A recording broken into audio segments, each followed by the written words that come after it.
If you're watching this on YouTube and aren't subscribed, make sure and click the subscribe button, like, comment. Let us know what you think about the episode. If there's a particular guest or topic that you'd like to have covered, we'd love to hear your feedback and then be able to get them on future episodes. Plus, we notice that a lot of you guys that are watching the videos aren't subscribed. So if you want to stay up to date on the latest information about diesel trucks, parts, emissions, make sure that you subscribe, turn on notifications so that you don't miss out and hear the information first on the podcast. Today I'm going to be chatting with Richard from Stroker Diesel. I've been a big fan of his work, his page, been following him for a long time, and I wanted to talk with him about Powerstrokes from 7.3s to 6.7s, ask him what he's seeing as common failures for all the trucks in the Powerstroke family, and then also things that if you have one of those trucks that you can do to avoid a big repair bill, or if you're looking to buy one, things he would suggest to check out. So I'm looking forward to chatting with him today. Before we get to it, I want to give a shout out to one of the sponsors that helps make the Diesel podcast possible. Kershaw Knives has been a supporter of the podcast for a long time. They have some really cool gear. So if you're in the market for a new EDC knife, something for hunting, fishing, around the job site, around the house, they have a 40% off MSRP code just for Diesel Podcast listeners. If you go to kershaw.kaiusa.com and use code 40 TDP 2024, you get 40% off your order, and they've got a whole bunch of different choices for blade steel, blade shape, different opening mechanisms, and their whole lineup's designed to meet any budget that you might have. So we appreciate them offering that code just for you guys. Save some money, get some cool gear. All right, let's get to today's podcast with Richard from Stroker Diesel, talking about Powerstrokes, common failures that they have, suggestions and ways you can avoid it, and then one thing you absolutely should not do if you experience one of these failures. Richard, welcome to the Diesel Podcast. I look forward to chatting with you today. I followed Stroker Diesel, followed you for a long time on different social media platforms, and the other day I was like in a kind of a TikTok loop, and a whole bunch of your videos popped up, and like there's some really good information here and a lot of questions that we get about trucks, about Powerstrokes, about Cummins, about lots of different things. I thought, well, why don't we get Richard on the podcast and we just talk for a while about diesel stuff? So welcome, and look forward to chatting with you today. Oh, thanks for having me. I don't know how you started in diesel. I don't know how you started, with your diesel shop. I kind of know you now, years after you started it, but take me back to the beginning and your interest in it, and then making it a career and starting a shop. Well, my interest has always been in diesel. It's never been in gas from day one. I worked for Detroit Diesel, Allison Smith, did a little bit of Caterpillar back in the day. Basically, it come to it, I think Stroker started 2014, July. So we've been open 10 years. I had a mobile service before that. Customers just got to where they got too much and got a shop and went with that. So my thing was Powerstroke. There was no shop here in Salt Lake City that was specifically Powerstrokes. Opened it up. I mean, I would say probably it took about a year before it actually blew up. I mean, before people started seeing us, but I wouldn't change anything for the world. Diesel's my thing. Powerstroke's my thing. We work on a little bit of Duramax, a little bit of Cummins, which you've seen in my videos. You've seen plenty of them, plenty of opinions, I should say, as well. So, but yeah, it's diesel's been my thing from day one. My whole family's been in the diesel industry, the heavy end of it, heavy haul, stuff like that. So it's just been something I've always wanted to do, and I took off with it and kept it going. It's really interesting. One of the videos that you have, you were talking about starting it there in Utah and how there wasn't anything really specific to the Powerstroke kind of, owners or community that's there. And it got me thinking about my own personal experiences and what I would look for if I had a particular brand in a shop. Is I would want to take it to some place that's specialized in what I had, because it's a little bit different. I know there's shops that work on all three and they're great at it, but my experience has been more local, kind of, just at a local level.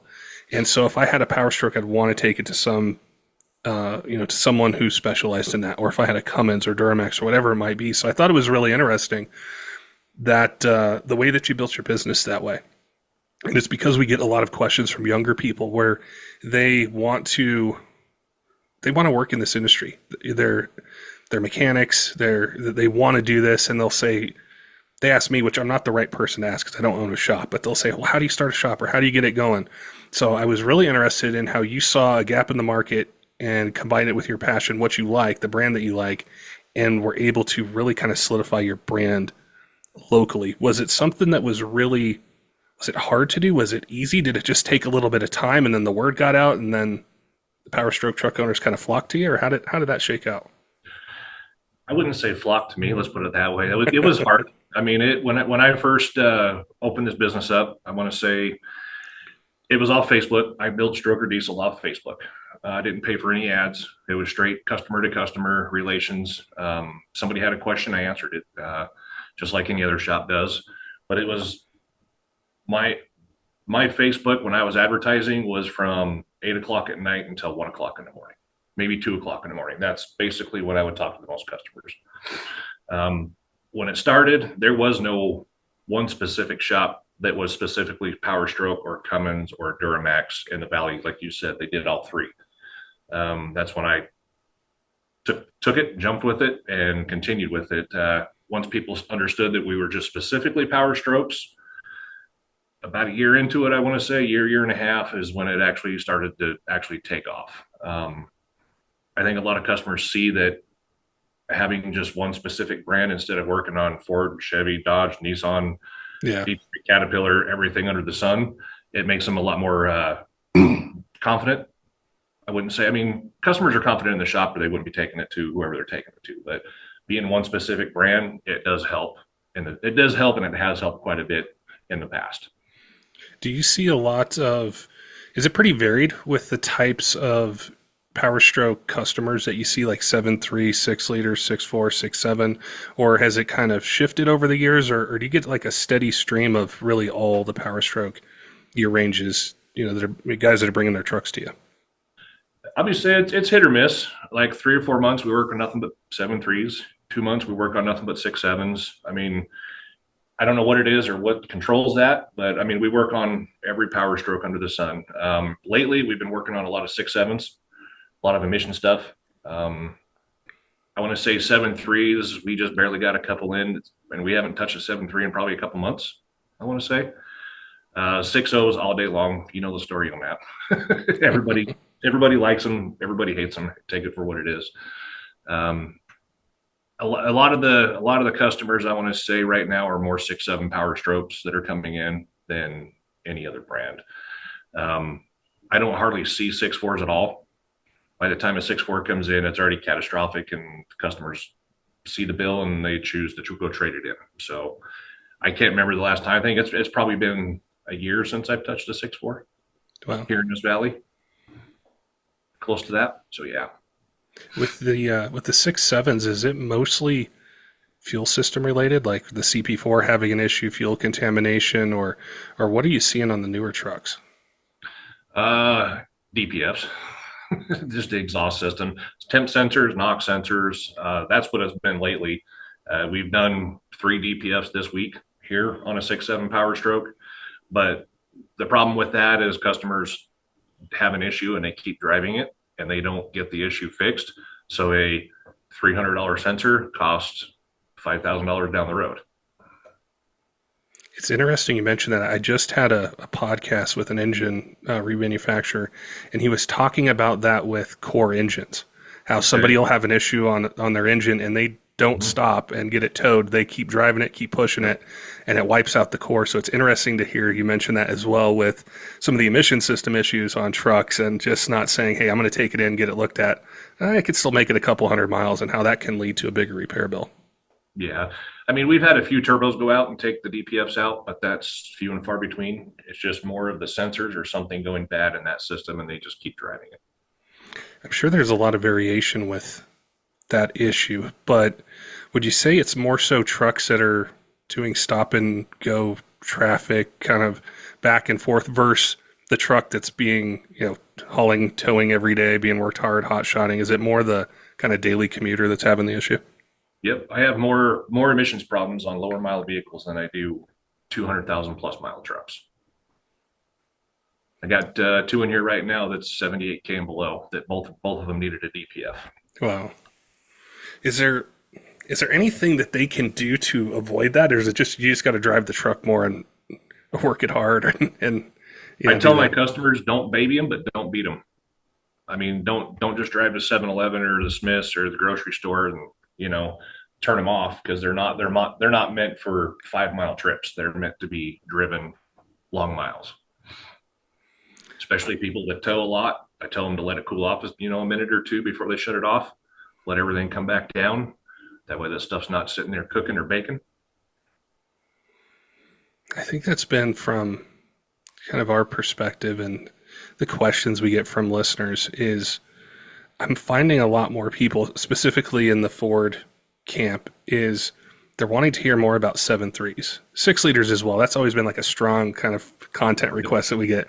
But a lot of the 7.3 stuff, and you had a really insightful video, and it caught my attention because I've never heard it in doing podcasts as long as we have. And I think you have a customer that took their 7.3 to the dealer, and they didn't really get anywhere. They didn't have anyone that worked on it or anything like that. And you had some really good insights with, as a repair shop, what you can do for the older trucks. So I wanted to, I don't want to put words in your mouth because you did a great job explaining it, but can you talk a bit more about what you can do as a diesel shop for older diesel trucks and why it's better to take them to someone like you than to take them to the local Ford dealership and say, hey, fix my 99 or my 2001 7.3? I don't want to discredit any dealership when I say this. A lot of them don't have certified technicians there, is how they tell me, that works on older vehicles. I have taken 7.3s to the dealership because I'm only human. There's some stuff I can't figure out. This was back in the day, but they basically told me that they didn't have certified technicians to work on 6.0s or 7.3s. A lot of the dealerships here won't work on them. They will take them back. They'll do oil changes and air filters and stuff like that. But when it comes to the engine, they don't like it. I guess the thing is if you're going to take your truck to a shop, I would tell the customer, have you guys specifically worked on this truck before? Or do you have somebody that can work on it? Don't just drop it off. Ask questions. Don't assume. If you assume, the bill just keeps going up and up because they're just throwing parts at it. A lot of technicians nowadays at dealerships are only certified for 2010 or 15 and newer vehicles because they're 10 years old. There is some dealerships around the country that will work on it and they love to work on it. But here in Salt Lake, a lot of the dealerships just pass it off. I will tell you right now, there is a couple dealerships here that ship the trucks to independent shops like me to work on it. Then they take it back to the dealer and rebill it to the customer. I can see how, for maybe not somebody who's really a diesel enthusiast and follows a bunch of pages on social media and really dives deep into it, it would make sense to them to say, well, I've got a Ford truck. I'm going to take it to the Ford dealer because they're part of Ford in some capacity. But they miss that, these trucks kind of have a shelf life, especially with parts, like basic OEM parts. Ford doesn't, or any of the big three, they don't support them indefinitely forever. And we think about how old these trucks are, 21 years old. Yeah. The person working on it might not have been born when that truck was still on the lot. So they might not have that experience. And I don't blame them for not taking somebody and saying, hey, you need to learn this 99 to 03 platform or this 03 to 07, because they're probably going to see 90%, 95% of 11 to 23s or whatever it is. Yep. A lot of the trucks going in and out of dealerships are 10 years and older is 10 years old. That's about it. I mean, even I've got a customer that took his, actually it's here now, it's a 92 7.3 IDI. It's just got a fuel leak. That's all it is. One of the return lines was leaking. They told him, no, we won't touch it. They didn't even want to bring it into the shop whatsoever. And that was a dealership. And all it was a 3/8 hose and a hose clamp. I think that's a really good point to focus on as a truck owner. If you're not going to do the work yourself, which like for myself, if it's something really basic, I'll do it. But other than that, I don't have the skill, the know-how, or if it has to be diagnosed, I'm definitely not jumping into it. Yeah. But and I know this from following you for a while, is you've owned some of these trucks. You might still own them now. You're an enthusiast. You like them. They're around every day, every week with different customers. You know that platform inside and out. You know what to look for. I've seen some of the diagnosing videos that you do where you're looking at these things. And I think that's something to keep in mind for people who are buying these older trucks, if it's a Cummins or Duramax or a Ford, any of them, is kind of the specialty, the information that you can get and the service you can get from an independent shop that focuses on this. It's, I don't know where else you could find that, like what you know about 7.3s or what you know about 6 liters. It's, I know it costs money to take, to drop a truck off at a shop, but you're paying for your expertise and the people who work for you for their expertise to do it. I thought that was just a really great insight that you had. Yeah, I mean, if you're specific in one thing, whether it's Cummins, Duramax, Powerstroke, I mean, you should know the platform inside and out. Even wiring, diagnosis. I mean, there's some stuff that still gets us off the rocker every once in a while, but it's I would say 95% of the time before it even comes into the truck, we know what's wrong with it. What's the parts supply like? Not from an aftermarket perspective, or maybe it kind of is, but just for trucks that are relatively stock, or they maybe have a 6-position tuner on it and an intake or something like that. Are you still able to access like quality OEM parts? Are those getting harder to find, or what? What does it look like from your perspective repairing these, the type of parts that you can get in to keep these trucks running? 6.7 Powerstroke. I built 2 of them in the past year, and I've waited probably 3 months for parts. I want to say 6.4s, I don't know, because we don't ever work. 7.3s, I can get parts all day long. They're a dime a dozen, doesn't matter where. Or is it kind of hard to get? Yeah. But like right now, 6.7 oil coolers, Powerstroke, national back order. Tried to get one 3 weeks ago, can't get it. So, I mean, Ford's doing a lot of retooling, I guess you want to say, however you want to look at it. 6.0 oil coolers are made by Dorman now. Everybody hated Dorman back in the day because they thought they were junk, and now they're putting them in the truck. So it's like, did stuff get better? Yes, no. I mean, everybody's got an opinion on that. As far as parts availability, it's hit or miss too. Sometimes I'll call for a part. They say national back order. I'll call 2 weeks later and it's sitting on the shelf. I think that's where the maintenance side of it, from like a truck owner's perspective, why it's, I know some situations you just can't avoid a part failure. It's just going to happen regardless of brand, regardless of age. But if they can do things to maintain their trucks better, you might be able to avoid some of these situations. I hear about it a lot with back orders on a sensor or something small or sometimes something big, and the truck can't run for months on end. And I imagine that's really frustrating for your customer and for you, because you got a truck sitting there you can't get out the door. Yeah, if it's on the asphalt, it's not at the bank account, is how I tell my customers, but that's how I look at it. So, I mean, a lot of the customers too are, they understand what's going on because of the economy. I probably have 1 or 2 every 3 months that are upset or don't like what I tell them. Then we end up outsourcing something cheaper or somewhere else that has the part, but it's not affordable quality, and they're okay with that. A lot of customers will wait. They don't care if it's 1 month, 2 months. They want the right stuff put in the truck. I do know, like, I got a couple customers that have the new Allisons, the Duramax 2020 plus. Parts are on national back order for them transmissions. I have a customer that's been sitting at the dealership for 6 months waiting for parts. Wow. So imagine making a car payment of $500, $800 to $1,500 and can't drive the thing. Yeah, that would be scary.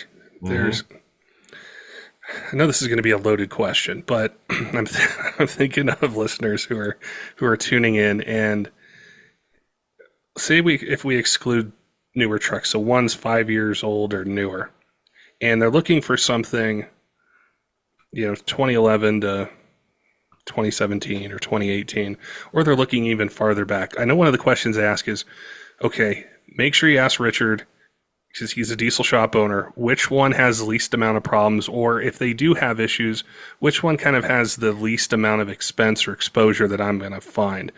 And again, you had another video where somebody was saying, I think 6 liters suck and you got to spend $8,000. And you said they all cost $8,000. It's just, are you buying a transmission first? Are you buying this first? Are you buying that first? Which is true.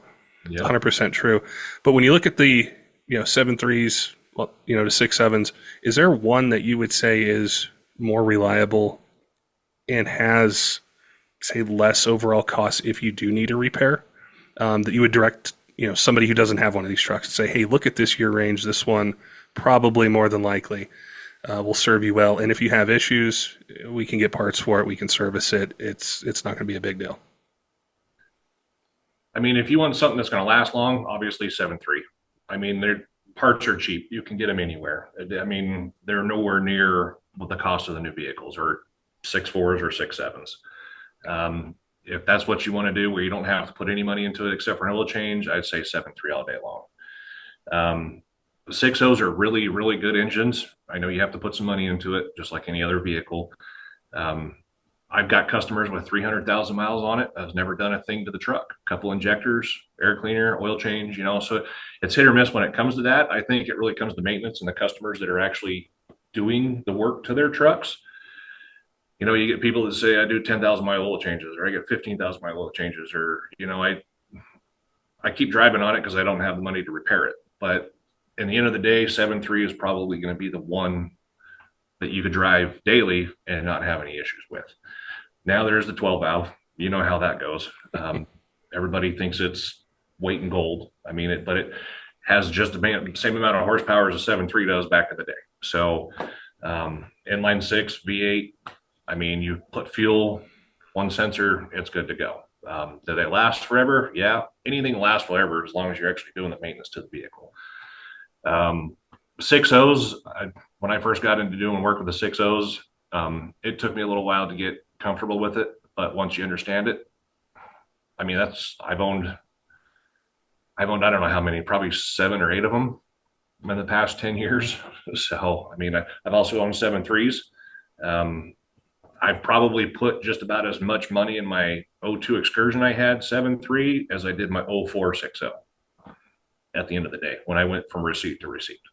Common question we get from you guys a lot is, hey, I need a diesel engine. I either, I can't wait this long to get one, or normal place I get stuff from it just takes too long, or they don't have the parts in it that I need. Maybe my truck's not stock, or I tow heavy with it.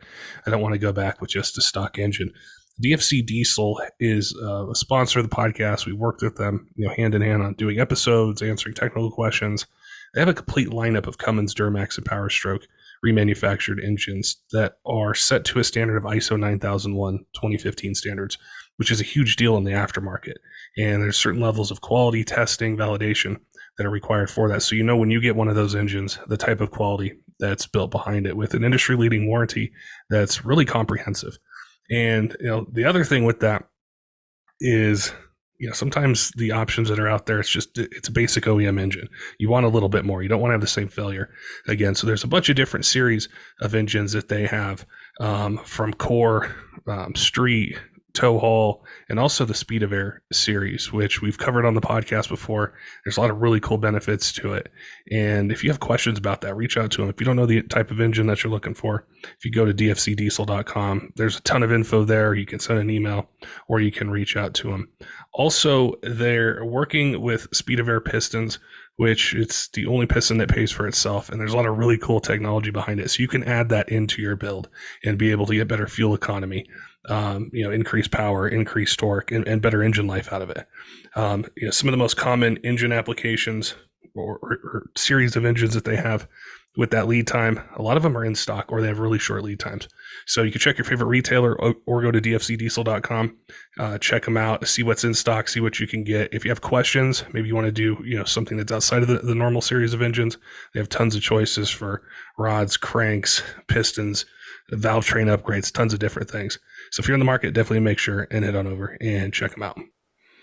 There's so many questions I have for you. I'm thinking of listener questions I've gotten over time, and I love to ask them to professionals like yourself.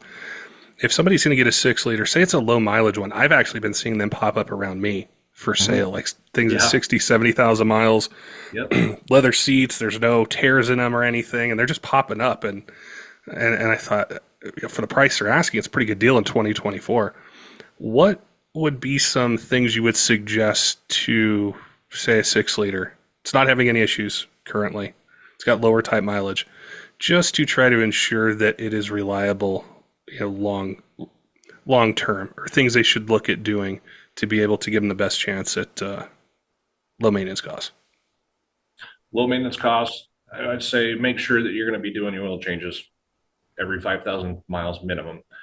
Um, Everybody has an opinion on that. Everybody does 10, 75, whatever. All my customers do 5,000. Make sure you change your air cleaner. I mean, air cleaner, oil change, and fuel filters. I mean, you're probably going to spend what, 600 to 800 bucks to have that service done right in that area. And a lot of my customers, or even the customers that drive 6.0s, they only drive it once a week or once a month for pulling their boat, and it parks all winter. So, I mean, even if you're going to do that, make sure you just do your maintenance. And the biggest thing too is if something's wrong, fix it at the time it happens. Don't keep driving on it. I get so many people that just keep driving on it and driving on it, whether it's got 25,000 miles on it or 400,000 miles on it. If they fix it when it happens, a lot of the customers are very, very happy because the bills go way, way down. Do you think it would be a good idea, like with the 6 liter, to maybe preemptively do some things like do an upgraded EGR cooler, do some of the other components that kind of we've got bombarded with in the aftermarket? We've heard about them, like these, these perform better than OEM parts. Like, say I bought one and it was a 60,000 mile 6 liter, everything was perfect on it. Would it be a good idea for me to do that and say, hey, I want this upgraded EGR cooler, I want this for the oil cooler, these other things, just do them before I have an issue, or wait till something pops up and then do it? If you're just the average customer and you don't watch oil temps, coolant temps, or anything like that, I would say yes. You probably should get it done to have the updated parts in it. That way you have the updated cooler, oil cooler, EGR cooler. That way you don't have to worry about any of that stuff down the road or whenever it may happen. A lot of customers will say, no, I'll just drive it until it blows up, or I'll drive it until I have an issue. So the factory EGR coolers from Ford, they're junk. I don't know why they did that. I mean, bulletproof diesel. Anybody that sells an EGR cooler now is updated to the straight tube instead of the fin tube, except for Ford. Ford is the only one that still sells the radiator style EGR cooler, and they still put them on the reman engines today. Wow. Yeah. If you think about that for a minute. It's been really cool to see the aftermarket for the 6 liter take off to the level that it has. Like, I know the performance side gets a lot of kind of headlines, or we see it a lot on social media with the power numbers you're making, but the vast majority of people might add 100 horse, maybe 120 horsepower. They're driving it, towing with it. They just want it to last. So to see some of those products like from Bulletproof Diesel, and there's other ones out there, you can make them really reliable and hold up, which is cool. It's been interesting to see how that engine, which was really looked down on from like the time it came out, I don't even know for how long, 10 years after that, to see it kind of have a resurgence in people buying them and the ways you can make them more reliable than they were. They're still looked down on today. It doesn't matter. Some people just dislike that engine with everything they got. I mean, it is what it is. But I want to say, as far as like the EGR coolers, even Dorman's EGR coolers that they sell, I've put them on trucks. I've never had any issues with them. I mean, you could get a $50 EGR cooler, or you want to spend $400 EGR cooler. I think they'll perform the same. I don't see any difference in that cooler other than being factory and straight tubed. When it comes to that Cummins swap, which I think, again, I saw some videos or questions people had mentioned to you, it was really interesting because I saw something else pop up on my feed, and there was another shop out there in the country, and they had a 300,000 mile 12 valve in the shop, and they never did the killer dowel pin kit, so it caused a whole bunch of damage. And they were just saying, hey, people think these are all like the most reliable engine ever made, but they still have issues. When it comes to that swap, I'm not sure if they're still as popular as they were. I remember there was a time you'd always hear about Cummins swapping, doing the Cummins swap. Is that something that you think has kind of died down a little bit? Has the aftermarket support for 6 liters, or I know people did them with 6.4s, and I'm sure they even did them with 7.3s, but has that side of things kind of slowed down, and the aftermarket support with Powerstroke parts has risen to a level where you don't have to go that route anymore? I would say yes. I think it's dropped quite a bit, to be honest with you, because I don't see as many people doing it today as I did 10 years ago or even 5 years ago doing that stuff. Even by the time you do a come and swap to go find an engine, go find a manual, then buy the adapter plate, do your time, you're about tens in just rebuilding the engine that you have in your truck. Yeah. So, I mean, if you're in a place and you want to do that, I tell customers that would be one thing that's like a personal project that you want to do. Is it for a shop to do for a customer? I mean, shops will do it, but here I wouldn't do it because of the amount of money it would take just to do it. Then, they think that you're overcharging and stuff like that. But as long as the swap goes, it's dropped quite a bit. I mean, as far as that, yeah, I mean, I don't hardly see anybody doing it. I hear people talking about it, but to see the final end game, no. When it comes to customers and the types of questions that they ask you, either for, I guess, repairs, or maybe it's probably they don't want to see you again until they want to do performance or something like that, right? Yeah.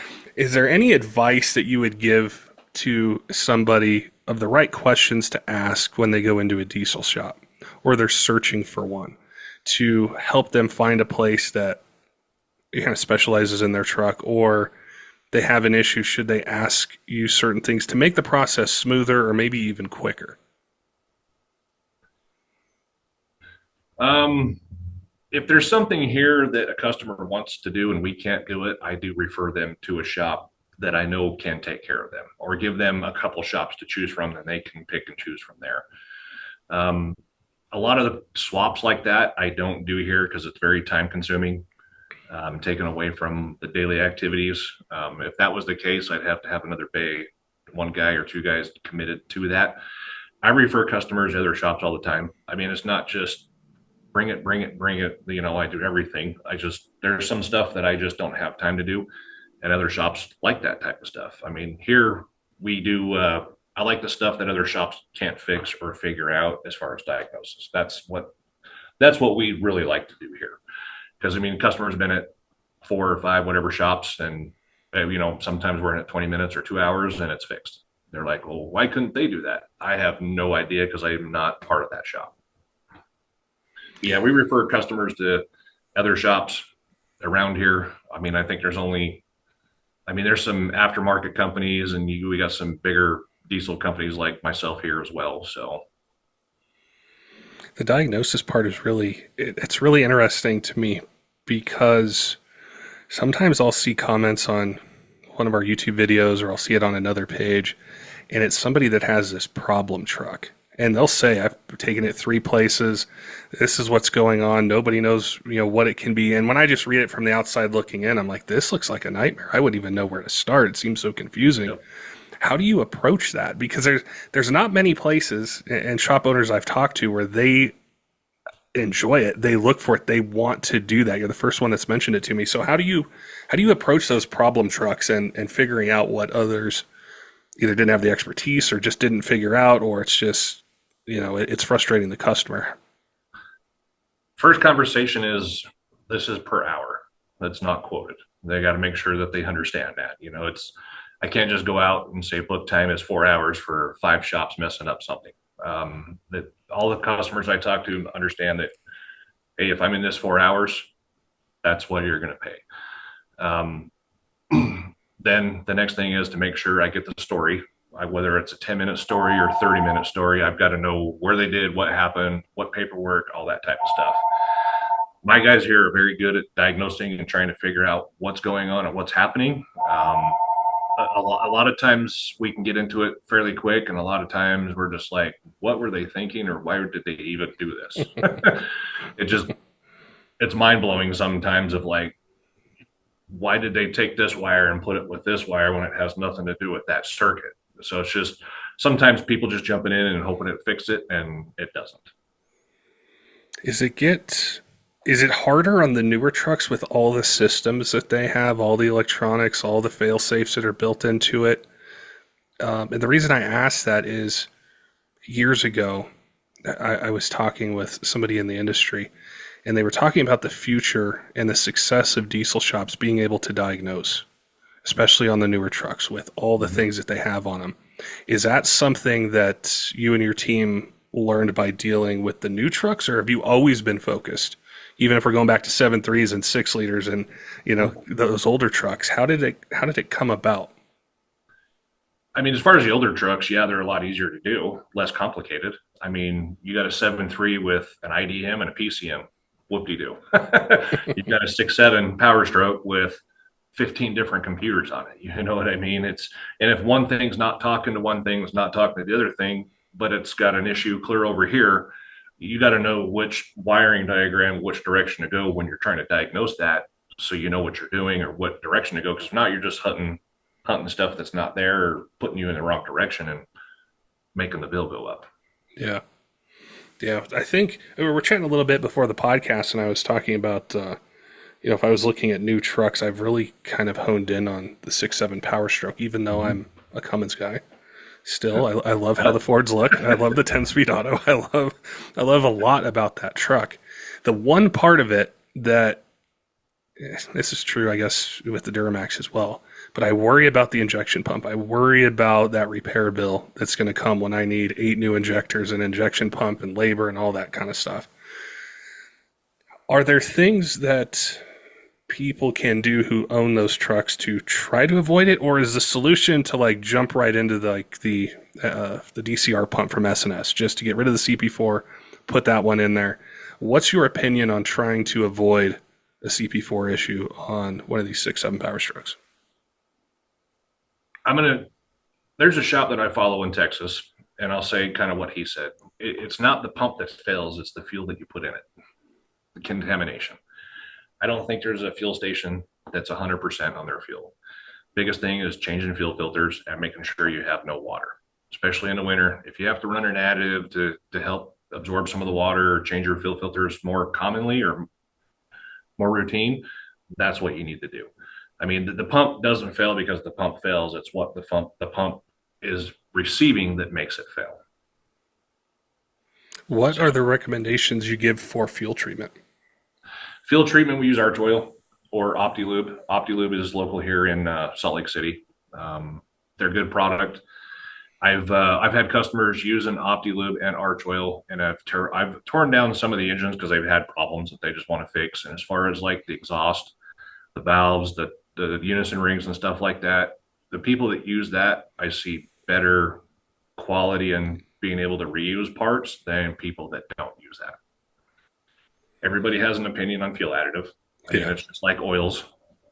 What oils do you run in your car? What fuel additive do you got? Where do you buy your diesel? I mean, it's all going to be in the person that's had experience with it and what they've actually torn down. I mean, if you've never torn an engine down with somebody using that specifically, you're never going to know the difference.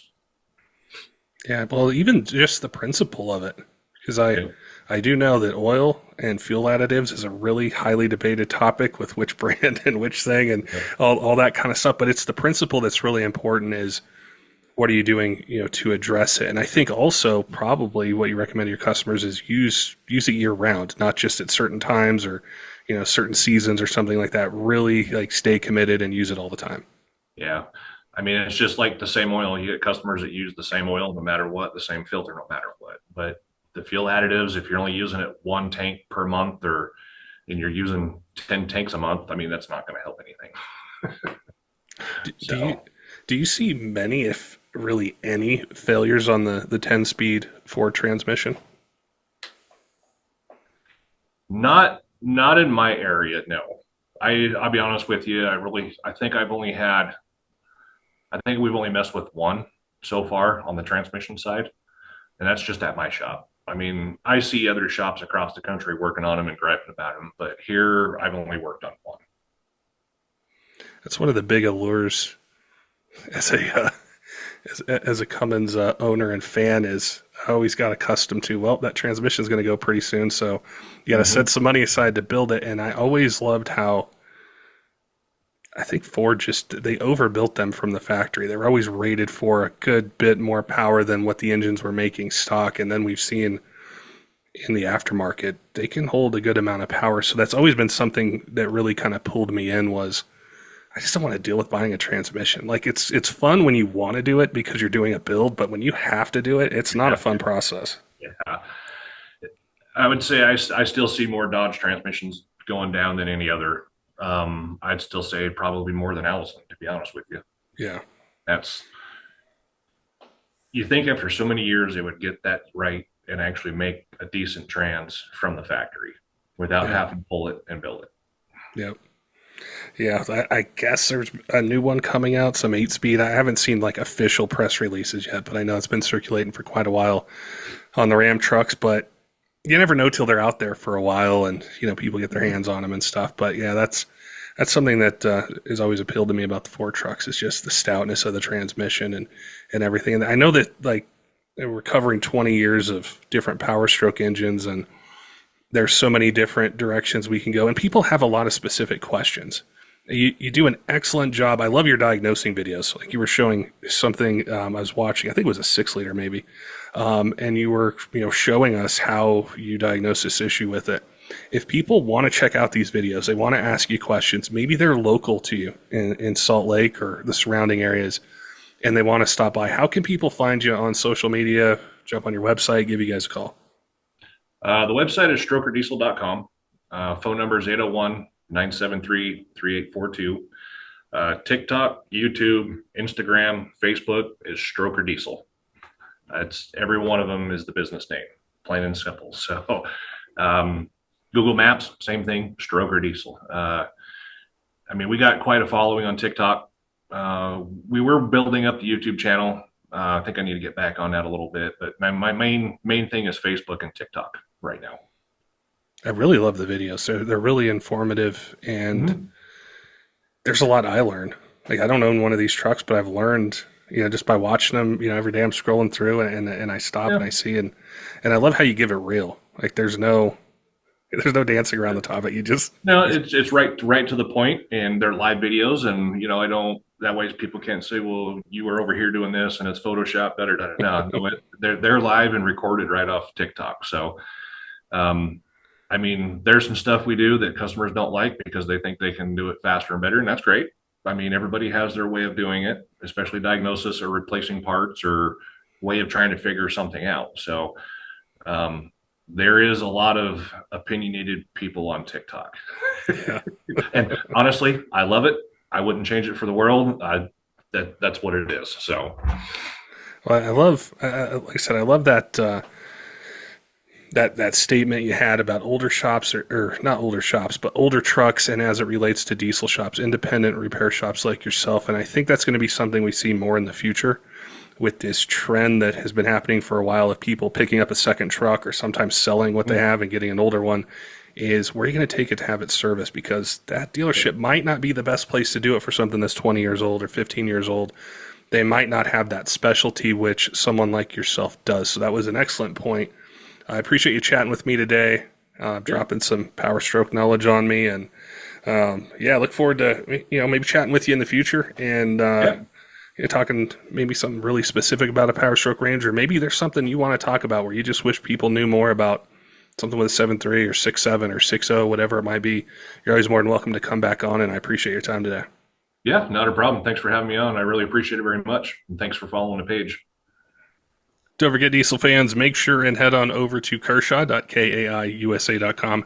Use code 40 TDP 2024 for 40% off retail. We appreciate Kershaw offering that discount code just for diesel podcast listeners.